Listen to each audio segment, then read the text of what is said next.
7 आसमानों का अजीम सफर, जहां साइंस भी हैरान रह जाती है। एक पुरसुकून रात मक्का की खामोशी में जिब्राइल अलैहिस्सलाम नबी पाक हजरत मोहम्मद सल्लल्लाहु अलैहि वसल्लम की खिदमत में हाजिर हुए। वह एक नूरानी सफेद सवारी बुर्राक लेकर आए, जिसकी रफ्तार बिजलियों से भी तेज थी। इस मुबारक सफर की पहली मंजिल थी बैतुल मुक़द्दस, जहां तमाम अंबिया इकराम ने आपका इस्तकबाल किया और आपने उनकी इमामत में नमाज अदा की।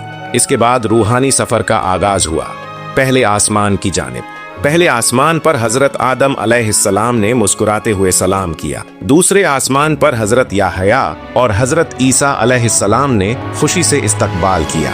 तीसरे आसमान पर हजरत यूसुफ अलैहिस्सलाम की हुस्न और मोहब्बत से भरी मुस्कान दिल को रोशन कर गई। चौथे आसमान पर हजरत इदरीस अलैहिस्सलाम से मुलाकात हुई। पांचवें आसमान पर हजरत हारून अलैहिस्सलाम ने गले लगाकर अपने प्यार का इजहार किया। छठे आसमान पर हजरत मूसा अलैहिस्सलाम से मुलाकात हुई, जिनकी आंखों में खुशी के साथ एक अलग सी चमक थी। सातवें आसमान पर हजरत इब्राहीम अलैहिस्सलाम ने आपका इस्तकबाल किया। वह बैतुल मामूर के पास थे, जिसे हर दिन 70,000 फरिश्ते तवाफ करते हैं और फिर कभी वापस नहीं आते। इसके बाद आप उस मकाम तक पहुंचे जहां इस कायनात की सरहद खत्म होती है, सिदरतुल मुंतहा।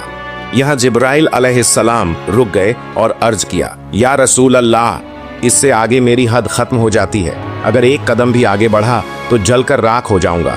अब आपको अकेले जाना होगा।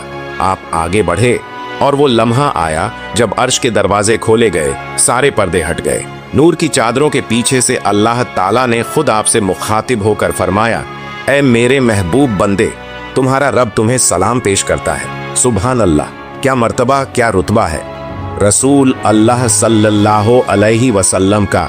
दोस्तों, कमेंट में सुभान अल्लाह जरूर लिखें।